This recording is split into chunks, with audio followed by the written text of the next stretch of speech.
Hello, hello. My name is Cindy. Welcome back if you've been here before. Welcome if it's your first time. Today I want to talk about my journal ecosystem. And it's not this extensive. A lot of these are blank.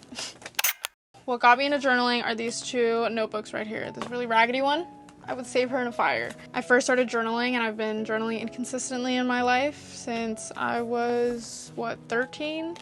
And it's my overall journal diary. I think this is the closest I get to a diary. It's updating on my life. It's writing down kind of the deepest, darkest feelings that I don't know how to process.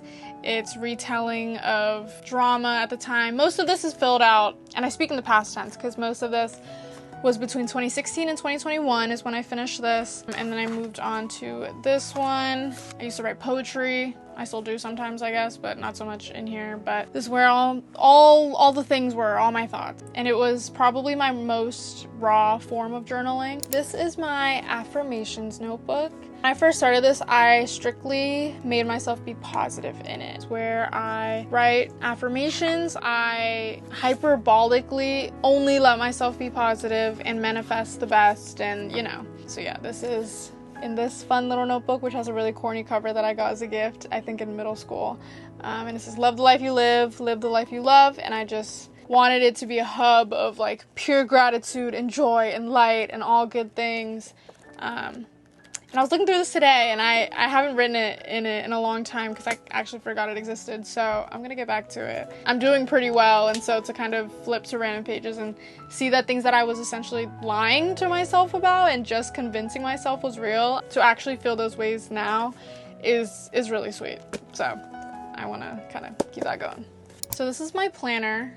Love her a lot. Not really a journal, but I wanted to include her because she's so pretty. Just typical to-do list stuff. It's a weekly planner, which I prefer. Just a nice way to stay organized. I use it in conjunction with Google Calendar. This is my junk journal, art journal, bullet journal. It's morphed a lot, so it's kind of a mix of all things. There's trackers in here, there's lists. So just really cute stuff. Over time, it's kind of morphed. I caught myself getting really obsessed with making it look good and making it perfect, and I don't want it to be like that because it was very forced. So I let myself just kind of do whatever after a certain point. And then it turned into more stream of consciousness, venting journal. You'll notice that if it's pretty bad, I'll write pure gibberish with terrible handwriting so that practically no one, even myself, can kind of read them. And I like that. I don't like rereading journals that much, especially if they're so negative, because I need to feel them. I don't need to revisit them often. From this page, you can see right here, I must have been really mad that day because all I wrote is grrr. Right now, it's just kind of a space to be creative if I want to be, slap some stuff in there if I don't want to be, and I like it a lot. This one is my last one.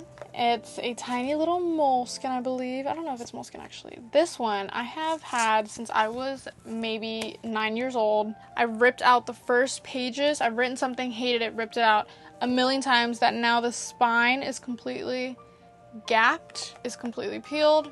And I love her. I carry this one in my bag everywhere I go. I use it to jot down notes. If I need to make grocery lists, if I need a budget. I have Hangman. I would pull this out with my friends and we play like Hangman, and I do little doodles and a bunch of random stuff. This is probably my closest to a Commonplace notebook. I will write down quotes I like from books or fun facts. Yeah, just my little notepad to carry with me everywhere I go. So that is it. These are my journals. This is how I store my thoughts and think about my thoughts and do it all analog. So those are all my journals. And now I want to talk about journaling as a whole. It's something I've been doing pretty constantly but inconsistently throughout my whole life, and I love it. If you don't ever, I would definitely recommend it. Do it for you. Do it in a way that makes sense to you, that feels right to you, because it's so easy, myself included, to do it for the fantasy of it. It's really hard for people I know, it's a common problem, to not know how to write, thinking that, are you writing it to you in the future? Is someone gonna look at it and read it? The inability to be honest and not perform in your own journal is definitely real. The only way that I've personally been able to overcome that is by thinking that no one is ever going to read it again. It doesn't exist after the second you write it down.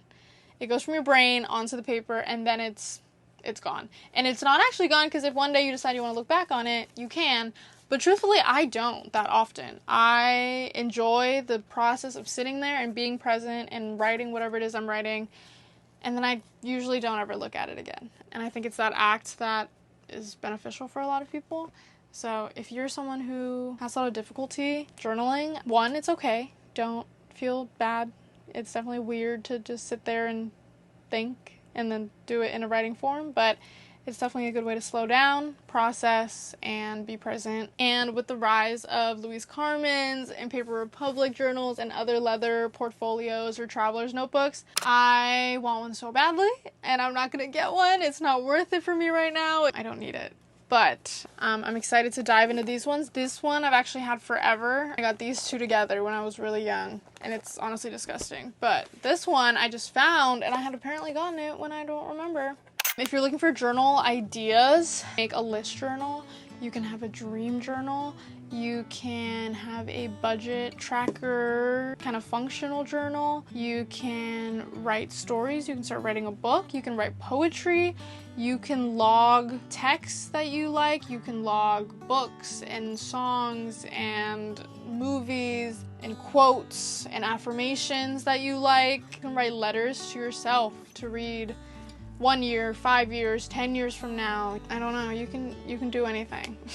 You can paste a bunch of stuff in there, and that can be a junk journal. You can do art, you can doodle, you can do journal prompts. It just doesn't matter that much. Whatever page you want to rip out, whatever thing you want to cross out, it doesn't matter that much. So that's all I have to say for now. Let me know what type of journal or journaling you like to do the most, or something you're trying to get into. Thanks so much for watching.